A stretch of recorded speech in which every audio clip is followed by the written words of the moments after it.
Hey everyone here, this is my UFC 274 preview show. Thank you so much for tuning in. I know what you're. I was thinking, why is this up on a Sunday? Why is this pre-recorded? Unfortunately, we have something going on at the time I normally record, so I figured. Can I finish this as soon as possible? I know you guys have some questions. I'm sure you can leave those in the comments, or the easiest way to get a hold of. I've got that, in the link in the channel. I've got it here in this nice graphic. Do you guys have any questions about this? The video will just be a breakdown because I can't answer any of your questions right now. Before we get into breaking down the fights too, I tell you guys, mention Here We Go MMA. I do this every single week. I'm not an expert. When it comes to picking fights, these guys are, they're one of the MMA bettors are in the game right now.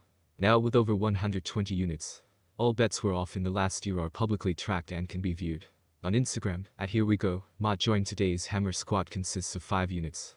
Hammers are given out every single week. Guaranteed safest MMA bets, pay less to win more. I don't know how many times I have. I'll keep telling you guys that this is, these guys are the best. I have time to tape study and go through. So, if you're looking for a good time, these are the guys to go with. You guys are serious about betting. Check them out. Here We Go MMA. I am excited to be working. I will continue to work with them. And, if you don't mind, I'd like to ask you a quick question. Let's access the card going to UFC 274 Oliveira vs Gaethje down at the Footprint Center in Phoenix, Arizona. What a great arena name, and we're going to start first in the featherweight or featherweight. The welterweight division is not off too good. Andre Fialho is going up against Cameron. Right now, he is a newcomer. We do not have odds at the time where Andre Fialho is going to record this. They want to be the favorite for sure. We have the odds. Let's see what we have. Oh, where are we here? I can't type properly. Yeah, it looks like Caesars does have a line for this. I fart at minus 330. The comeback from Cameron VanCamp plus 260. I'm sure by the time, Monday, we'll see what happens. More odds, but that's kind of how I thought the odds would be anyway. But let's have a quick look at the tail of the tape in question. Is Andre Fialho, 29 years old. 15-4 records for Cameron VanCamp. 15-5 and 1 records are so similar. Records of 6 feet tall compared to 6 feet 2 inches, 74 pounds, and no reach listed here. I don't get fights like this, unless Fialho I wanted to stay active. I don't know. I see the reasoning for giving him. As a newcomer, he just came off a huge win over to Miguel Biza, and we'll talk about in a sec. But does he not get to? He's about to fight now. This newcomer who's going to he'll steal all his thunder if he's able to. So you don't get it. Anyways, Fialho, I mentioned it there. Miguel had a great knockout victory over Miguel. The Bay is probably one of the best ones. And bounced back from his loss to Michel Pereira, which I mentioned this before the Pereira fight. I thought he looked good in that fight. He ended up losing, but I thought it was a good effort for such short notice. And this is a guy who's just got a matchup.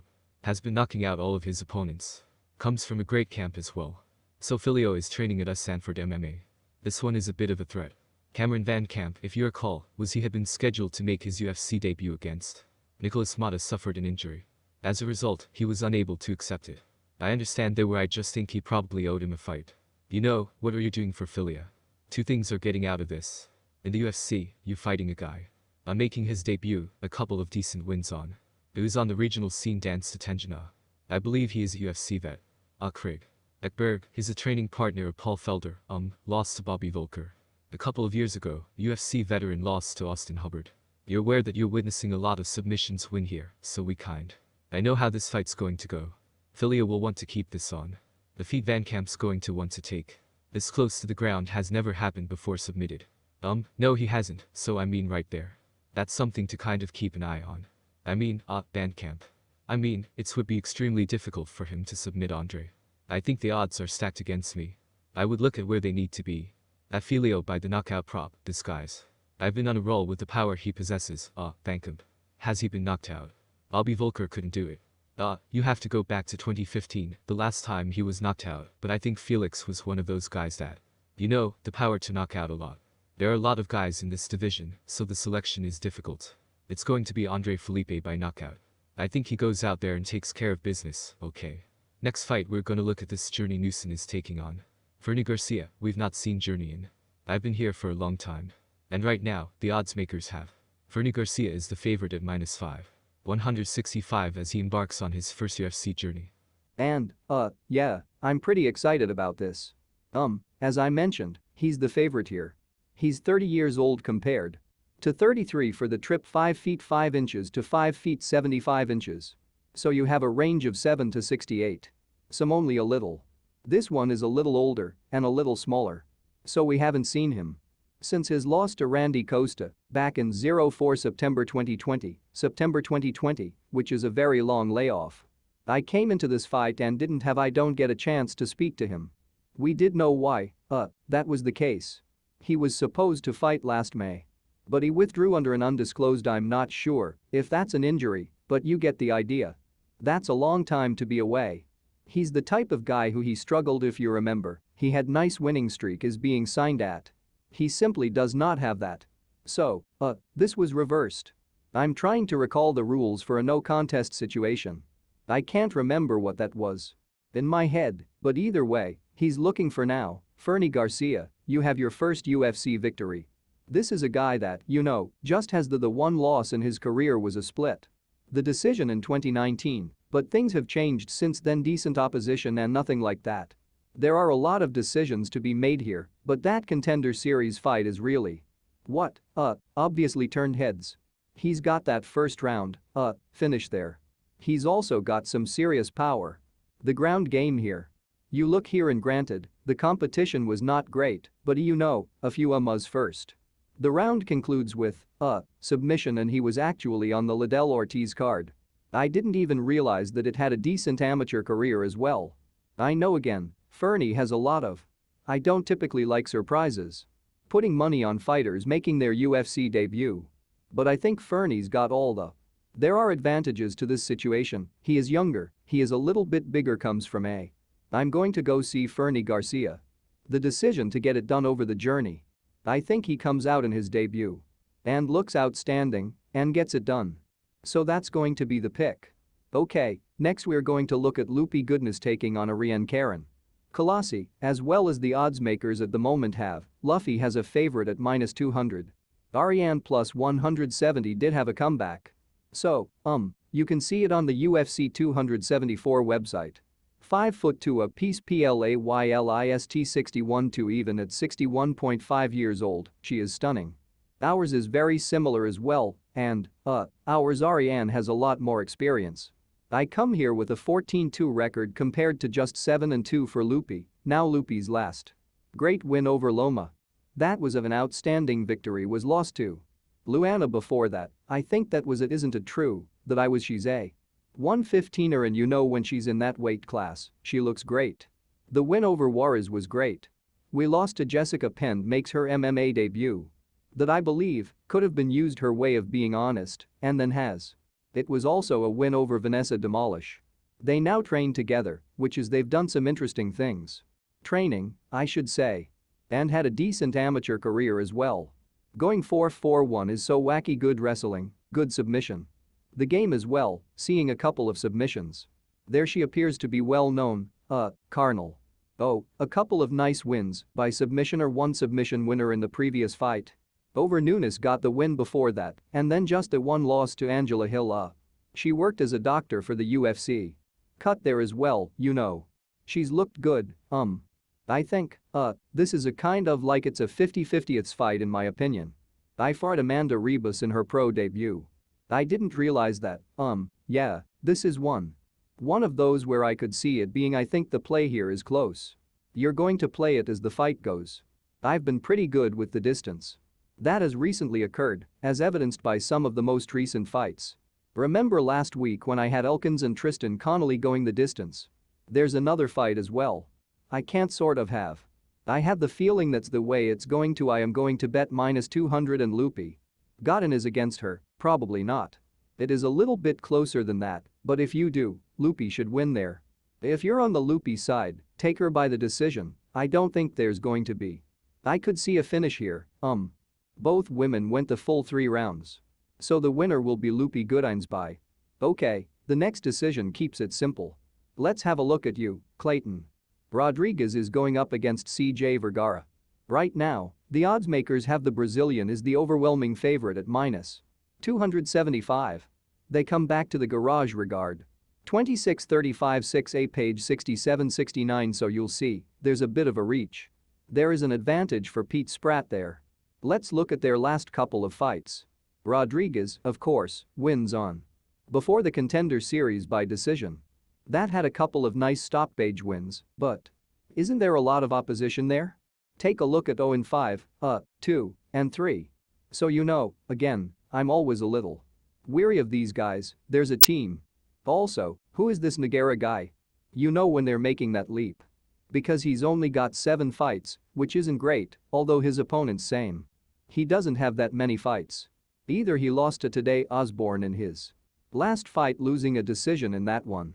That was back in November, got a nice flying knee on knockout. Before that, guy's going to want to keep this one standing for the most part. You can see there are a lot of wins also fought.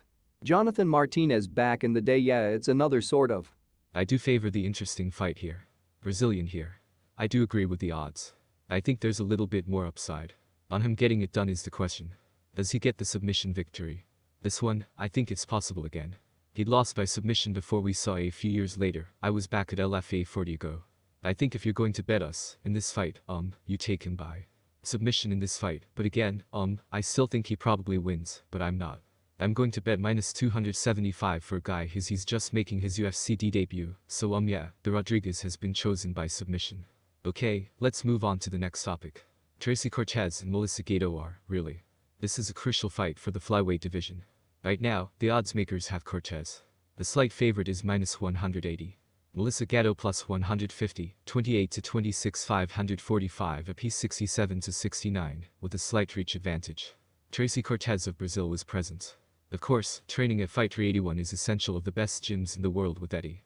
A nice split decision win over Justine Kitch, who isn't in the UFC, but Justine is. She picked up a nice one a few weeks ago.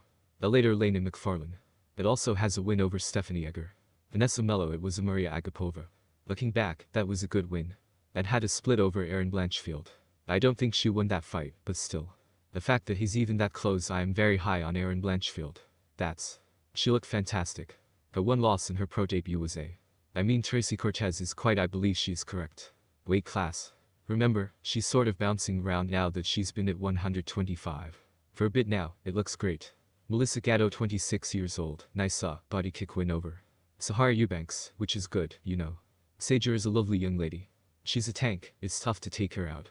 She also broke Victoria Leonardo's arm.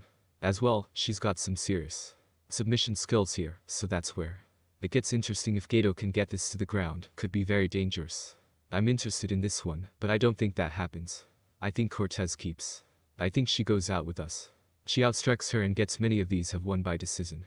Women's fights do go the distance, Again, Cortez at minus 180, I think that's a pretty good price, but if you get her by decision, you're going to get, so it's probably closer to a profit. I like Tracy Cortez here. I think she goes up there and gets it done. Okay, next fight we're going to look at the welterweight division. Francisco Trinaldo versus Danny Roberts. It's the dad from last Friday. I am taking on Hot Chocolate here, I'm dead. Even on the odds of minus 115 to minus 105. I am 43 years old, yikes, compared to 30. 459617171s. So, Danny Roberts is going to be bigger and he's younger in this fight. Do we know that Ronaldo got that split? That decision in his last fight is likely. If I remember, it should have been a draw. I correctly lost to Muslim Salkov, who's very good. I beat these are Jai Herbert. The lightweight, they're all winners. He has, for the most part, been defeated. Hernandez, although I thought that was a fight that could have gone the other way. Bobby Green is the same way, in my opinion. I should have lost to Bobby Green. But, Green either ends up or he doesn't. He ends up getting the win over him, so he's. But now in the correct class of 170. He's just so small for the weight class. 5'9" with a 70-inch reach. That's a lot smaller than Danny Roberts. Roberts is coming off that win over Meat. In his last fight, he beat Salomon Matty. Prior to that and then, before that he got knocked out by Michel Pereira, was then submitted by Claudio Silva in a fight that he was. I won the Claudio Silva fight. The issue with Danny Roberts has always been just the inconsistency, like when he gets a big chance like what he did against Silva, or when he fought Nordian Tell. A lot of his wins tend to falter. They are against guys that aren't even in the UFC at the moment. David's with Oliver VanCamp. He is sort of one of those borderline guys. Maria is not in the UFC anymore. Again, that was a split. It's kind of sort of gauge it there, but then you're fighting a guy in Toronto who's 43. I know he still gets it done. That's the crazy part, is that you can still pick it up. These victories, however, I don't know. I have my reservations here. I'm personally going to stay away from a betting perspective. This fight looks, even with the odds being as even as they. I kind of think Danny Roberts might, but I'm not sure if I'll be able to pull this off. I think at some point, Trinaldo's got to slow down. I think this could be an opportunity. I'm going with hot chocolate for slight annoyance of receiving it. It was done by decision over Trinaldo on. Okay, next fight we're going to. Although I've taken on BLG, take a look at this. Marcos Rogério de Lima Marcos Rogério de Lima Marcos Rogério. Right now, the odds makers have my last. Minus 154 for Blagoy and 125 for his opponent, 35 to 36. So the 75-year-old man. Brazilians are going to be a little bigger. But age-wise, pretty much the same end. Yeah, move, looks like topologies. Down for maintenance. It was for a second. But here we go, even of what he hasn't fought since May of this year. 2020, so long layoff before this one. Eric has lost 2 split decisions to Derek. I remember Lewis and Sakai being that. I was at that Lewis fight. That was I thought he won that fight, but what are you going to do? You've got to get those wins, you know. There's a win over Tai Tuivasa. Which, looking back now, that's a good win. Ben Rothwell, although not in the UFC, he is still a fighter. Decent win as well, so even though I had such an odd career, it's just, you know, a lot of. He was injured the previous year. I would love to know what that injury was. But I'm afraid I won't be able to conduct an interview. Fighters from that management group, but, yeah, it's, I don't know why I've been off for so long, but that's never I mean, being off for that long is a good sign. It's going to be 2 years since that's not a good dilemma on your part. On the other hand, he's coming off a win. Over Ben Rothwell back in November 06. Where he's not in the UFC. Romanov was defeated, but who isn't? If losing a romance these days has I won over Ben Sassoli, but I lost to stupid. This is a big fat pass for me. Fine. I'll go off just looking at it. Because of the level of opposition, I think he's looked a little bit beat. Better here, but no way I'm betting on it. This fight is just way too unpredictable. 2 guys are very inconsistent. And you mentioned the layout there. Ivanov, I'll take it off, but nope. No bet for me on that fight. Okay, next what we're going to look at. Here's Brandon Royval and Matt Schnell. In the flyweight division, this was a fantastic fight. I did have a chance to speak to Brandon was before this, as you can check. You can see it on the off 274 playlists. Look at it there, Ruben minus 255 too. Come back on Schnell plus 205. This is an intriguing fight, and I can see it a bit closer than the odds indicate, 29 to 32 59 to 58 equals 70 to 75. Interesting from 0.5 to 70. The little thing here is Schnell's. I just had the worst of luck trying to fight. Alex Perez is missing weight in all sorts. So he's fighting now. Perez's buddy, Brandon Royval, I know they've trained together, But let's take a look at. Royval was the first to come off that split. The decision to defeat Bonter Royval. He stated that he was dissatisfied with it. That performance, I think, we want to see. The guy that you know went up there and Tim Elliott was choked out. France, as you are aware, has won yet again. Looking back now, only 2 losses are, against Moreno, his former opponent, and Pantoja, who has a win over. So it's not a bad loss to have in the game. Weight class, I think with Royval where. I'm still kind of figuring out exactly where he fits into the division because he loses to the good guys, but then he wins. Well, I guess that France wins. Some of the wins were pretty good as well. You just don't know just how good he is. It's not a slight on Royal, I don't know how good he is. I'm not sure if we'll see Matt. The same sort of deal, we had some good wins. Some bad ones lost beat Tyson in his last fight. Take a look at these 3 scheduled fights. With Alex as president hasn't happened. That's not taking place. Finished by Pantoja when they fought as opposed to going the distance. Brandon Royval, for example, exhibits the same type of thing. Couple of nice wins but a lot of these guys like Smolka and Espinoza, not. In other words, we know that. We know that Schnell he's got a ground game. He's also got a bit of a stand-up game as well. I know he hasn't knocked anyone out in but I believe that between the 2, I am the winner. Would sort of favor rivals in terms of, in the submission game, I think he's Royval can be a little bit better there and take a punch too. That's where Schnell is. He's going to have some problems even if he does keep it standing. I don't think you can finish Brandon Royval here. As I said, I think this fight should be a little bit closer. I'm not going to lie. But I'm off to I believe he will win the decision. It's possibly submitted a match now. We'll see. But you take a look at, you know who I'm talking about. Getting submitted. He got submitted by I saw Tim Elliott a couple of years ago, but I I just don't see that happening here. I think this goes the distance. It's going to be like a potential fight of the night there, but I think Royval edges it out here by decision. I think the play here is the decision prop. If you're looking at that kind of. I mentioned the women's fight too. I think that's the way to go. Okay, next fight we're going to look at is in the women's featherweight division.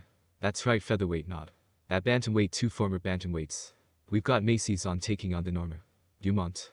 I didn't have a chance to speak to Chiasson before this fight, tried to keep Keepler's rescheduling did not work. It eventually happens here and in Dumont. Macy is a -230 plus 190 favorite. Chiasson, 30 years old as of Act 31. Norma 511 to 57, 72 to 67. So Macy's gonna be bigger in this fight, you remember. In her last fight, she failed to make weight, which was a mistake. A featherweight, which was concerning. I don't know what's going on there with. You know, I made the weight cuts, and that's what I'm talking about. I hate to single out a camp, but you know. Steven Peterson, a Fortis employee, had a weight loss issue too, so you wonder if something is going on there, as far as, these fighters are not getting that all sorted out. Here now, Macy gets submitted by Cal Pendleton's last fight was only a few months ago. She missed a really bad outing. I lost weight in that fight and I got submitted, and granted that she's had some bad. I wish you luck in the Aspen Lad fights. She got injured in the first Lad fight. Lad missed weight for the second fight, she couldn't take it, so a bit of bad luck. There, I do sympathize with her now. Macy's a strong girl, but man, just I can't shake the fact that she did not look great at all in that. The Cal fight's Rook, and granted, I think it speaks more to Raquel and how good is she now that she has resurrected her career. She's looked over the last couple of fights. Should we just see her beat Aspen? For example, so I can't. I also thought you gave it too much thought, but I also thought that would have been a lot more competitive, and it wasn't. No man, the Dumont had a boring. Let's call it what it is. A misunderstanding. She also had a pretty boring fight. She won against Felicia Spencer. The split decision. I don't know, man, I think that was more of a Lad not doing enough to win that fight in opposition to Macy, but once again, doesn't have a ton of experience here. They got knocked out by Meek and Anderson. I don't know, and you know the thing is, you think with Macy, knowing she's fighting for the second time in a row, she'd be the one. She isn't bigger in this fight. I think Macy's might pull this off if I'm being honest when you're getting her. Plus money, I don't know if I wasn't that impressed with Norman or Lass, but I think it spoke more to Aspen. I'm just not doing much in that fight. I don't think it's a case of Norma being. I think the better fighter here is. She's overvalued in this fight. Here. I'm getting Macy's a plus 190, which I'll take. Again, I know she didn't look great. I'm just praying it's in her last fight. A one-off, and that's not a sign of things are going to come here, take a bit. It's a bit of a risk, but I'm going to take it. Macy's was on for the upset to get it done. By decision, I think she's going to come. She's had plenty of opportunities to improve her appearance. We are aware that this is a 45-minute flight. It's not one that was sort of put last-minute collaboration, so please give me a break. Macy's chess is on by choice, but you can play as well. I'll take it straight up a plus 190. Okay. Next, what we're going to look at here is, in the welterweight division, Randy Brown taking on Khaos Williams. I had the opportunity to speak with Randy before this. If the fight did the whole camp back home. If you remember, he had done some cross-training at King's MMA in California. Wasn't the case this time, and the Weird Boy is the underdog at plus 110. Minus 135. Khaos Williams 31-28, 6 feet. 3 to 6 feet tall. 78 to 77, so Randy Brown will be a little bit bigger in. Of course, Randy Brown is involved in this fight. Last night, he looked great as he finished it. Over to Jared Gooden by decision, then also before submitting out Solar Oliveira. That's the only setback in between there. To Vicente Lique, but some good wins. Brian Barberena finished him a lot. It's tough to put away Brian like that, and he did it as well as you. Look at who he's losing to. Luke Price. Muhammad, especially Muhammad now, I've been on a roll lately. Not a bad loss of Khaos Williams. Excellent knockout victory over Miguel Biza. We've now seen a person get knocked out. A couple of nice wins over Matt Semmelsberger, just had one loss too. But, outside of that, he's looked outstanding here. I think he's got the more. You know, the power dynamic between the two fighters. This will remain in place. Does Randy try and get this to the? I think that's probably his best. You already know who he is. He submitted Alves, and he submitted Oliveira. I believe Khaos can maintain the status quo. If he can win this one, I think Randy's got a good shot at submitting. So, and I know Khaos has never. At the very least, Don't think no, he hasn't, so this is how. I kind of look at this fight if you want. I had to get a little creative with the odds. Here I would go with Randy Brown. Submission I know you could just take. Plus money if you wanted to, but truthfully, I think Khaos probably wins. With this decision, I think he keeps us upright and gets it done by decision. He might knock out Randy Brown. I mean, Randy's been knocked out a few times. I think the play here is you. You pick Williams. You bet on him, but you lose. I know like I said if that's submission.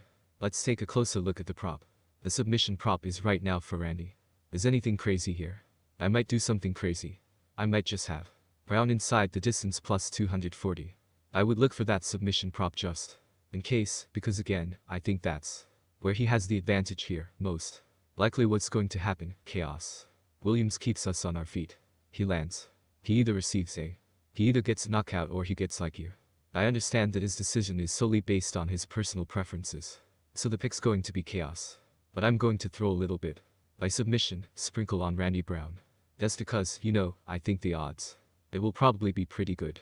Okay, next. What we're looking at here, Donald, is Lauzon and Cerrone or this. Is it 2014 because this would be an example of a amazing fight, but it's still there in 2022. It's a pretty cool fight between two guys. I am nearing the end of the road. If we're being honest here and right now, the odds makers have Donald Cerrone at minus 180 to re-enter the fray on Joe. 39 years of age for Lauzon 6'1" cowboy 37. 73 to 71 in comparison to 5 feet 10, so Cerrone is a little bit bigger in this. I cannot even remember Cerrone's last fight. And this is a guy who used to fight constantly. The time when he last fought was, that's right back against Alex Morinho. He finished in May of last year. And that one in Morons, don't get it. Mirong Roanoke was great, but to get Alex finished in the first round. Moreno, of all people, that's not good, that's not good. And then you look at it here, just you. You know all the losses, The contest with Neko Price was in a fight, he'll almost certainly lose. Anthony Pettis lost to him. McGregor gets knocked out and he was knocked down by Gates and came to a halt. Ferguson, so we're getting sort of the tail end of his career. Donald's cowboy story is great fighter adoration. I don't mean any disrespect to him. I'm talking like that, but I just don't think he's, the same cowboy as we are. I used to see Joe Lauzon and he could have. I walked off from the sunset man. I was at. He finishes that fight in UFC Boston. Donathan Pierce, which, by the way, no one's done that since then in the UFC. He does it and then I said he could have retired but he decided to stick around, I think. Because he's got to fight Cerrone, it's the one big name he hasn't fought yet. Before that, in his career. Lauzon got finished by Kleydson. You lost to Chris Guttmacher as well, so I know again. Jonathan Pierce, I think that. It was his debut, so there could have been some nerves. Entering familiar territory. Yeah, it's a tough one, this one's a pass for me. I don't know what type of Jalzone we're going to get. I'm going to say this cowboy. It has taken a lot of damage, I think a lot. More than Joe Lauzon has Joe Lauzon. Long layoff, but I think that's probably because I think that you'll know when you see him getting antsy. Bruce Mucker and Kleydson completed the work. That's not a good sign there, I think. He's had the right amount of time off. With all that said, I think I think Lowe's is on here too. Another dog I'd like to potentially have here is get it done, again. I think it's more a case of Cerrone's. I'm just taking so much damage here and I think with Lauzon he's had the time off. He's let his brain heal. He could. I think he might have just walked away. That he may or may not go out there and get it done, so you're getting them. At plus 150, I'll gladly take that, so it's going to be Joe Lauzon for the advantage of completing it by stop page. Perhaps in the first or second round. Or yeah, you know what I'm. It's more of a fade on Cerrone. I think Lowe's is on for maybe a second round finish here and get it over with. Stormy, we'll see if Cerrone can win. Absolutely, but I like Lauzon with that. With the underdog odds there. Alright, speaking of fighters taking on the tail end of their career. Shogun Hua is minus 240 preferred plus 200, with Shogun 39 to 40. 6 feet 3 inches. To 6 feet 1 inch, 80-76. Is a rematch. Of course, Osp knocked him out years ago. When was that? It was a while back, right? It was when he knocked him out in 2014. In 34 seconds, I don't think the fight. It will go the same way in that regard, but however, we'll see what happens. Obviously, Osp has been bouncing around heavyweight. Dumont's heavyweight in getting October. Although he does have that win over Lonzo Minefield who, I wasn't. As a result, there's a glimmer of hope in this situation. You know, he's still got something left in his professional career. But yeah, I mean, like I said, getting finished by Bowser and Hill. Not good now. When was Shogun's last fight? Paul Craig. November of 2020. It's been forever. Since he's fought, he gets tapped out. He's not getting tapped out by Paul Craig these days, you know who I'm talking about. The best jiu-jitsu in the weight class, and then it was finished by Anthony Smith a little while back. I'll go with Osp only because he's a little bit younger, but I mean, this is just another fight where it's kind of like Cerrone and Lauzon are kind of just guessing a bit. I'm going to guess that most. Is it better if I lay 240 on him? I take Osp if anything. Inside the distance. I don't know if this fight goes if we're being honest here, I think Osp did what he did in the last. The fight probably won't go. It'll probably. I'm going to go a little bit longer though. I'm going to go Osp by knockout. Alright. Let's get to the fight. One of the big fights on this card, Michael Chandler and Tony Ferguson are currently the odds continue to rise. Michael Chandler minus 410. The resurrection. I am 36 years old. In comparison to 38, 58 to 511, and 71.5 to 76. If you guys missed it, I did a full on that, my breakdown of this fight on the show I called Early Look. It took about 15 minutes and I sort of went through all the intangibles. I'm in this fight and I gave you my pick. My selection will remain the same, I'm not changing it. I'm going to waste a lot of time on this one. I'll keep it simple. I don't know why people don't like Michael Chandler. I've heard some people call him cocky, whatever this and that is. I don't know, I don't see it. I think he's a good fighter, and I did a similar breakdown. But basically, Chandler was close to. He was almost the lightweight champion. Charles Oliveira was knocked out in that. He was unable to complete it during the fight. Oliveira comes back and gets it done, but Oliveira is doing that to everyone these days, so I don't fault him for that. Ferguson hasn't been competitive in the. Darius just finished a couple of fights. Charles Oliveira's entire domination. I know these are the top 5. But still, if Ferguson's a top 5, those fights are more interesting to me. Competitive than they are now. Ferguson also. There's a long layoff heading into this fight, which I think is a good thing, but you know, Chandler's been way more active than he has, so I think a lot of people love Tommy and I like Tony too.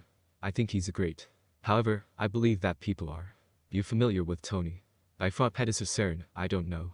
I think that Tony exists anymore. It's I believe this is comparable to Tyron Woodley. Ferguson is at a crossroads in his career. Injuries, all of this adds up. I think Chandler's got a lot of. He's got the wrestling advantages here.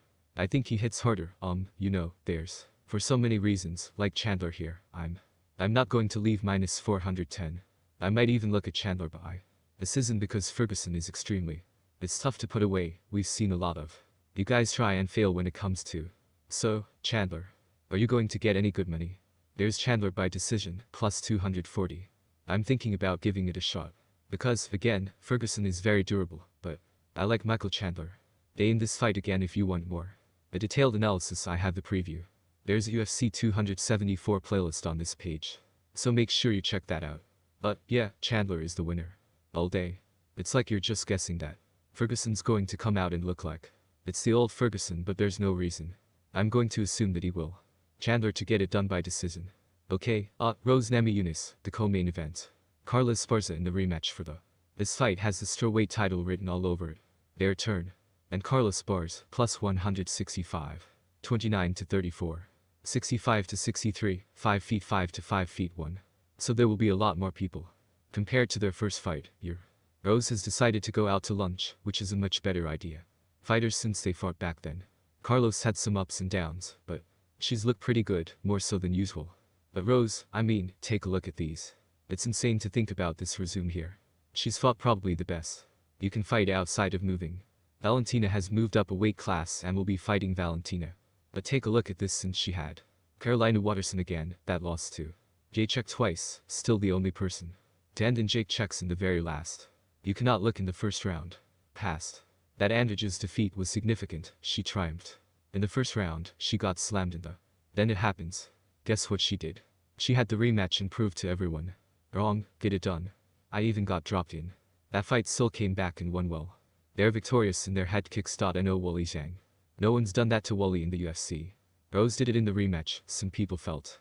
Like Zhang won, I didn't think so. They won that fight. These are all superior victories now that Carlos has fought some She is unquestionably. Yanshin was destroyed. I mean, that fight was. The second round finish was not even close. Very impressive. It also has a split. The decision to defeat Marina Rodrigues has ramifications. The split decision win over Michelle Watterson, but the thing is, these are not the fighters against whom Rose is fighting. Rose is winning decisively. And I know it's 2018, but she did not remember that Suarez fight. Look anywhere close to the top 5 materials. When she fought Suarez, and granted, Suarez is very good, but I just remember. Back then, I was thinking, there's no way. She's ever going to fight for the title again, and she is. But it's taken some time, but the fight was on. Impressive. I'm not going to look past that. But once again, Jan isn't, and I don't believe a title challenger in my opinion, so it's a Rose, I believe, will win this one. All day, I think. -200 is very generous sum. I think the real question is whether Rose. I don't know if I don't finish this fight. I doubt she'll be able to finish Carla. It's possible, but if you look at Carla getting finished by Tatiana Suarez in the 3rd round, I could see something similar here with Rose. I'm going to go for a 3rd round. Carlos Spurs have finished over. I don't think wrestling's gonna be a factor for people. They're like, oh, she'll take her down. Train with Justin Gaethje every day. He's a great wrestler. Usman's there. I mean, not this camp, but you understand, like she's working with really good wrestlers. I believe Rose, I know Carla. He has the win over her, and it'll be an interesting fight, but I'm looking forward to it. I Rose all day in this fight. I'm not picking against Rose naminess. And you'll have to wait until she relinquishes the title before you can take it. I know she does something else, but I like Rose in this fight. I think she gets it down. Okay, finally on to the main event, Charles Oliveira Justin Gaethje once more. Just like I conducted a thorough investigation breakdown in this one, so I'm not going not to spend too much time on the main event. You look at it here, but Charles looks at it there. Oliveira is the slight favorite at -165 to return, and Justin Gaethje 140 plus 32 to 33 5-10 to 5. So Oliveira has the advantage in this fight, inch by inch. I just don't know how you beat Charles Oliveira. I know a lot of people are like, oh, Gaethje's going to be the guy to knock. Well, Chandler, who's got, I think, similar knockout power, was attempted and failed. Maybe this is a fight where Oliveira's chin gives out and Gaethje gets the knockout victory. Could happen at any time. If you like Gaethje takes, it will happen here. I don't think you'll see him by knockout. The Gaethje decision wins here, but it's just that ground game, and it's the fact that he can take a punch is what that separates Oliver from everyone else. Take a look at Dustin's submission. Warrior's super impressive win to submit. Michael Chandler also had a very impressive victory. Dominant Ferguson. The route is from bell to bell. What he accomplished is truly remarkable. Kevin. I was successful. No, people don't like Kevin Lee.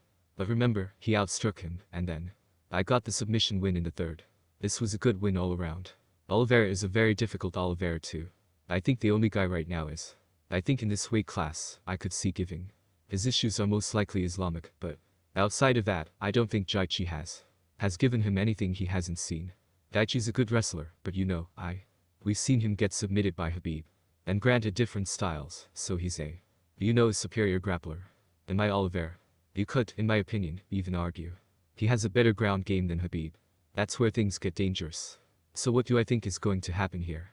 Gaethje's going to come out, guns are blazing. Oliver is going to take the punishment. He's either going to lose. Most likely, what will happen is that he will survive that. The onslaught comes back in the 2nd or 3rd and get a submission here. Submit Gaethje. I think that's the play.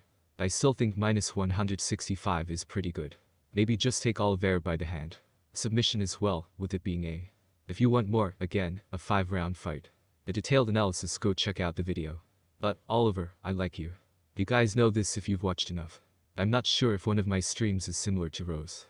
I was picking against Oliveira until I saw him. I lost a fight, and I don't think this is the fight where it happens. Islamic passion may be a different story, but right now, I think Oliveira takes it. It's going to be a great fight, so yeah. The pick's going to be Charles Oliveira by Dustin has been assigned the 3rd round submission. Gaethje. Alright, so there you have it. Timestamps are in the description. That's the beauty of doing this pre-recorded. They're already in there, so what else do? That's a quick look at what I have for you. Like I mentioned, I got the post the early pros picked up. If you want my thoughts on the fight show, the UFC Las Vegas 53-0, I forgot to get the